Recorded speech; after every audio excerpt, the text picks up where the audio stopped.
Finding the right surfboard is going to be the key to having fun in the surf. The main goal is to not be on the wrong board at the wrong time. Every situation, every condition, every level of surfer, in general, will call for a certain surfboard. First of all, we have the new surfer, not the beginner. We're gonna get rid of that word, the new surfer. And if you're new, you're gonna need a longer, bigger board, because the point of this is to go surfing. We're not there to float in the water. We're actually there to catch waves, stand up, and have a lot of fun. Just like the North Shore, when Rick Kane went over there and he was learning, he started with the big board first. And then as he got better, he came down in size. Wait, don't we need surfboards? Well, the reason for that is because there was gonna be more stability, more ease of paddle.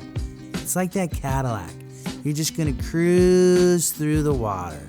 We don't need you on this squirrely little Ferrari with little tires and just slipping out.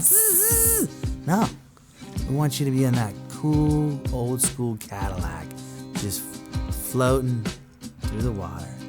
So embrace a little bit of foam and enjoy the journey. So we got the basics, and you're feeling like an intermediate surfer. It's a beautiful place to be because we can ride any type of board, and you can really go anywhere you want from here. So let's break some of these boards down. First of all, let's look at fun boards.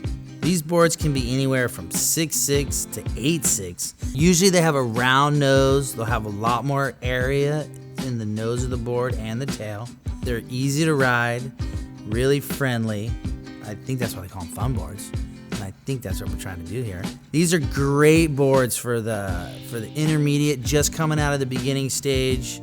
They want to get a little shorter. They want a little more maneuverability. And what we're doing is slowly taking you down where you want to go. And the fun board is perfect for that. I personally am getting addicted to the fish. It can be 2 to 4, sometimes even 6 inches smaller than your shortboard. It has a lot of width.